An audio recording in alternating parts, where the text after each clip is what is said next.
Hoy a través de En la Balanza se encuentra con nosotros la maestra Rosa Elena González Tirado, quien es candidata a ministra de la Suprema Corte de Justicia de la Nación. Muchas gracias por su tiempo, por este espacio, maestra. Bienvenida. Eh, Gracias, muy amable. Bueno, no me he titulado como maestra, pero estudié la maestría en la Universidad Nacional Autónoma de México y gracias a ustedes por la invitación. Sabemos que tiene más de 34 años de experiencia, además especialidad en Derecho Constitucional, Administrativo, eh, tiene especialidad en muchas áreas del derecho, pero antes de llegar a este punto de su carrera, ¿qué es lo que la motivó en un inicio a estudiar derecho?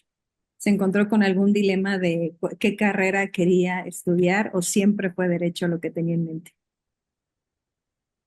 No, sí, en un principio yo estaba radicando en un pueblo en el estado de Hidalgo, en donde lo único que había era la preparatoria como último estudio superior, de manera que había que salir del lugar para estudiar alguna carrera universitaria. No sabía realmente cuál era. En un principio pensé estudiar para maestra en inglés y posteriormente, a raíz de una clase extraordinaria que tuve en la preparatoria de Derecho, decidí que esa era mi inclinación y el camino que debería de seguir y no me arrepentí. Gracias al maestro Edmundo Rangel González, tuve la oportunidad de conocer realmente muchos aspectos del derecho y de ahí decidí hacer el examen para la universidad, en donde me aceptaron y ahí continué todos mis estudios. A lo largo de esta trayectoria, ¿existió algún caso que la marcara, probablemente que definiera la visión que tenía usted de la justicia?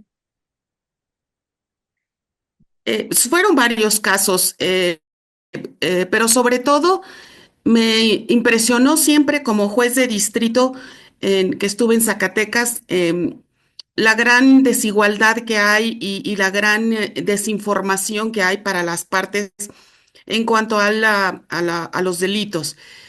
Por ejemplo, un señor que estaba en una esquina fumando un cigarro regular, fue detenido por un policía y le dijo que eso era droga y le dijo, no, esta no es droga, la droga la tengo en mi casa. Entonces, no tenía idea el señor que tenía sembrado en una parte trasera de su casa unas plantas de marihuana, parece ser que era para consumo personal. Y evidentemente, pues esto generó un cateo, una orden de aprehensión, una detención del señor que tenía 9 hijos, creo que el mayor tenía 12 años. Y realmente uno veía ahí la gran desinformación que hay y la gran injusticia que de repente se comete con las personas que no saben ni leer ni escribir y evidentemente menos pueden conocer las leyes, aunque la ley, su desconocimiento no exime el cumplimiento, esa es una máxima que siempre se ha dicho, pero creo que hay ciertos sectores de la población que son altamente vulnerables y que por su gran eh, desconocimiento, por su falta de asistencia a una escuela, evidentemente no conocen la trascendencia de sus actos. Este fue uno de los casos que más me conmovió a mí como juez de distrito, porque déjenme decirles que una vez que estaba el señor detenido, la esposa fue a verme como juez de distrito a que yo le, fíjense nada más, a que yo le firmara una hoja para que ella pudiera entrar a la cárcel con sus hijos. Y yo le pregunté, ¿y para qué quiere usted eso? Y me dice, mi esposo tiene adentro qué comer y yo no tengo nada afuera que comer para mis hijos. Híjole, de veras se enchinaba la piel con este asunto. Fue de los que más me impactó precisamente por esta trascendencia de lo que le acabo de comentar. Y esta es la parte que yo creo que como juzgadora siempre tenemos que velar, establecer cuándo realmente los grupos vulnerables requieren una atención prioritaria, cuándo las sentencias tienen que tener un mayor grado de motivación para establecer la prioridad de los derechos humanos, sobre todo de estos grupos de personas tan vulnerables. Además de esto que nos comenta, ¿cuál considera que es el mayor reto de de su carrera hasta este momento? Pues han sido muchos. Yo creo que los retos siempre están en función de prepararse y de conocer nuevos tópicos acerca del derecho. Los cargos en los que he estado han representado siempre un reto, pero yo le podría decir que tratándose del Tribunal Especializado en Competencia Económica, Radiodifusión y Telecomunicaciones, ha sido uno de los grandes retos en mi carrera, porque es una especialidad sumamente complicada, sumamente técnica, con palabras incluso que escapan al grueso de los abogados y muy bonita, una especialidad que fue creada en 2013 en juzgados y tribunales especializados y que hoy en día todavía subsiste para conocer los temas de estas materias y específicamente de los relativo a la competencia que hasta antes de la reforma del año pasado conocía la Comisión Federal de Competencia Económica y el Instituto Federal de Telecomunicaciones. Pero todos los cargos siempre representan un reto porque para todos hay que prepararse. ¿Considera que el sistema de justicia en México es accesible para todos? No, no lo es. Hay muchas desigualdades, hay mucha desinformación. em, Volvemos a los grupos vulnerables. No tienen a su alcance una defensoría que los atienda en los asuntos. En muchos de los casos, tengo que decirle también, se ven alterados en sus situaciones por abogados litigantes que no tienen la suficiente ética para decirles, este asunto no tiene salida, ya pasó el tiempo para impugnarlo, no hay pruebas para demostrar lo que usted me está diciendo, y a cambio de eso les dan falsas esperanzas con tal de cobrar. Entonces, tenemos una grave desigualdad de las personas y con una Y en un lado, una defensoría de oficio que no tiene la suficiente capacidad porque son muchísimos los asuntos que hay que atender, y por el otro lado, abogados litigantes con poca ética que les ofrecen ganar un asunto que saben de antemano que no está con la suficiente fuerza para ganarse, y que si pierden, la única explicación que les dan es el juez se vendió a la otra parte. Entonces, es muy cruel esta situación porque la justicia no llega por cualquiera de las razones a las personas que realmente requieren de este principio tan elemental para tener una paz social. ¿Qué cree que es más urgente, que se mejore la capacitación de jueces, de todo el equipo de cada uno de los tribunales o dependencias, o que se fortalezca el acceso a la justicia de sectores vulnerables? Bueno, la capacidad de los jueces y magistrados hasta el día de hoy está, al menos a nivel federal, que es en lo que yo me he desempeñado, me parece que está más que probada. A lo largo de los años, ser juez y ser magistrado implica una carrera judicial de muchísimos años, una diversidad de exámenes y de constantes asuntos que se tienen que estar viendo cada semana. Y creo que en esta parte el capital humano y el Poder Judicial de la Federación realmente han sido muy tenaces en señalar cursos, en establecer becas, en preparar a todo su personal, no nada más jueces y magistrados, sino también personal secretariado, que es el que realmente hace el trabajo fuerte en la elaboración de los proyectos. Yo creo que esta parte hasta el día de hoy sí está muy satisfecha, no perfecta, porque todo es imperfecto, pero me parece que sí está muy completa en esta parte. Mejorar el acceso a la administración de justicia me parece que es un tema que no nada más abarca jueces y magistrados, sino todo el sistema de impartición de justicia que tiene que ver desde esas autoridades a las que el pueblo tiene el acceso directo como una justicia cotidiana, como policías, como ministerios públicos, como fiscales, como defensores, como peritos, y creo que toda esta parte de la impartición de justicia, que es el primer nivel que toca la ciudadanía, es el que tendría que haberse mejorado, igual que los poderes judiciales locales y federales.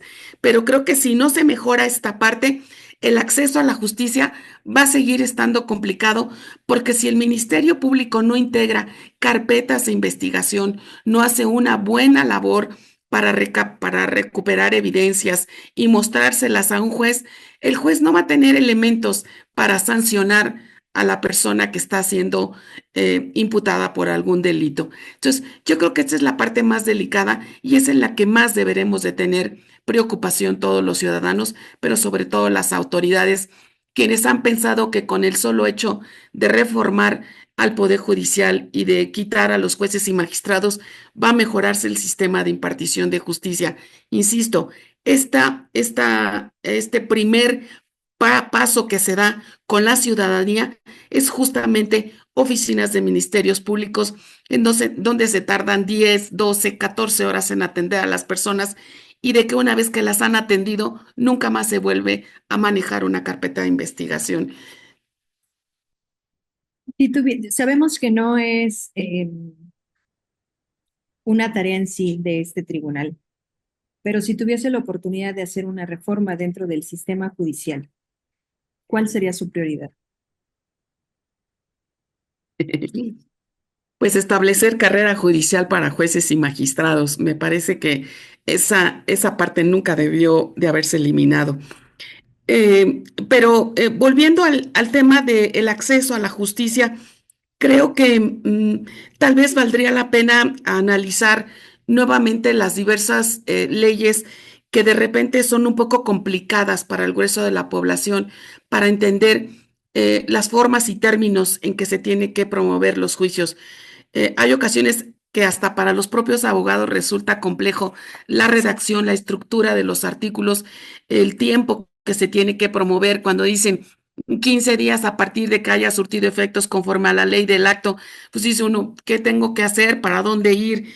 Y un día en ocasiones representa el no poder ser vencido en juicio porque a lo mejor es extemporánea una demanda. Explicarle a las personas que para todo hay que tener un término en donde se pueda acudir al juicio, ya sea federal o ya sea local, porque en muchas ocasiones las personas piensan que después de 2 meses pueden ir a un abogado a decirle que alguien les fue a quitar su propiedad y no saben que ya para entonces ya pasó el término. Entonces, me parece que las leyes tienen que ser un poco más claras, más asequibles para todos y que tengan un lenguaje un poquito más claro y no tan técnico, porque me parece que esta ha sido una barrera para muchos en cuanto al acceso a la justicia. Y que además parte de lo que nos ha comentado aparece en sus propuestas. Una de las preguntas que tenemos es, si tuviese que elegir tres valores que la representan, ¿cuáles serían estos tres valores? Eh, yo creo que el valor fundamental que debemos de tener todos es la honestidad. Y este es un valor como valor madre, porque impacta a todos los demás valores. Ser honesto implica muchísimas virtudes y creo realmente que yo tengo esta virtud y este valor. Otro valor que me parece que es importantísimo es la independencia. Como servidor público en general, debemos ser siempre independientes, pero como juzgadores, este valor tiene que estar mucho más acentuado, mucho más protegido y mucho más resguardado de cualquier influencia, ya sea personal u oficial. Tener la independencia por encima de cualquier otro, me parece que es lo que va a generar que se tenga la confianza en los juzgadores y de que quien acuda a solicitar que se dicte una sentencia sepa que puede ser en su favor o en su contra, pero siempre será con absoluta independencia. Y el otro valor tal vez que me pudiera yo señalar sería el respeto. El respeto a todos los que me rodean, con todos los que laboro, pero sobre todo con todas aquellas personas que acuden ante mí a tratar de hablar de sus asuntos. Creo que esa es una parte importantísima, ver a la cara, sentir a la persona, escucharla con atención, no estar distraída con papeles o con celular. Eh, las personas que son escuchadas saben que existen. Detrás de cada asunto hay una persona siempre. Y yo creo que esa es la parte que siempre tenemos que tener presente. Yo he aprendido de mis padres el tratar siempre a la gente como a mí me gustaría que me trataran. Y eso no falla. Y ahora que mencionaba lo de la independencia, ¿qué cree que pueda ser o cuál cree que pueda ser la garantía para que el tribunal tenga esta independencia considerando todos los elementos políticos y de presión social Sí. y de, bueno, muchas otras cosas que ocurren en el país para que precisamente funcione bien el tribunal. Es que la independencia es intrínseca, esa no la podríamos manejar desde cualquier elemento externo, pero si podremos establecer barreras para no tener que estar agradecido a nadie de haber llegado a este cargo, creo que ya llevamos mucho de gane. No tener este vínculo ni con partidos, ni con gobernantes, ni con empresas, ni con alguna sociedad en específico que nos haya promovido. Yo creo que va a redituar muchísimo en que la independencia que uno debe de tener se vea mucho más alumbrada en este sentido, ¿no? eh, no debemos olvidar que siempre tenemos que tener relaciones con todo mundo, pero nunca someternos a ninguno de ellos y sobre todo siempre dejar muy claro que la independencia es lo que nos va a fortalecer como juzgadores y lo que único que va a generar a la sociedad confianza en la impartición de justicia. Así es que no tener vínculo con nadie, ser apartidista, me parece que eso es importantísimo y el estudio y la motivación de cada una de las decisiones creo que es también muy importante porque eso es lo que las partes van a recibir del juzgador para establecer si uno realmente estudió el asunto o no lo estudió. Tenemos tres preguntas para finalizar, Sí, obligadas a nuestros candidatos. Una de ellas sí. es, si tuviese la oportunidad de cenar con un personaje histórico, ¿con quién Ujú. cenaría y qué le preguntaría?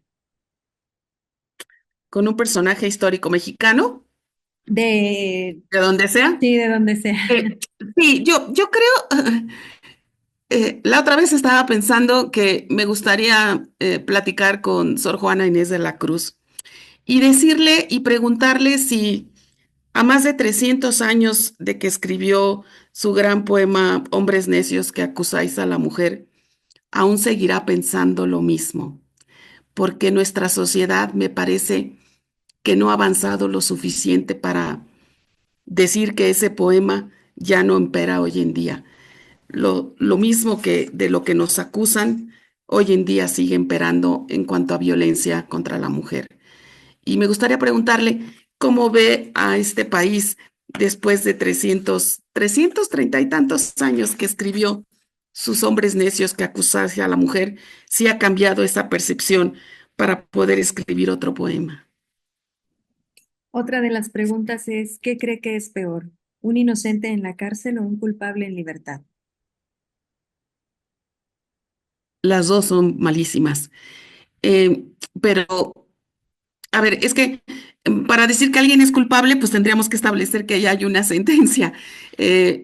Pensar en los hechos, que alguien mató a alguien y que no está en la cárcel y que quien no la mató está en la cárcel, me parece que por tema de, los dos son malísimos, pero por tema de justicia, pues evidentemente el inocente que está en la cárcel, porque él es al que se le afecta directamente ese derecho a la libertad y a su presunción de inocencia. Pero por el lado del culpable, nunca debemos olvidar que hay víctimas también que tienen derecho a recibir esa justicia. Entonces las dos son, me parece a mí, igualmente de malas y de nefastas para una sociedad que está ávida de que no exista impunidad en este país y parte de esta impunidad es tener a culpables afuera e inocentes adentro. Y finalmente, en una palabra, ¿qué significa justicia para usted? En una palabra, Puedes, la justicia es la verdad, nada más. muchísimas gracias por su tiempo, le deseamos mucho éxito. Muchas gracias a ustedes y encantada de haber compartido algunas ideas. Perdón por la voz, se me enronqueció un poquito, pero espero que haya sido clara.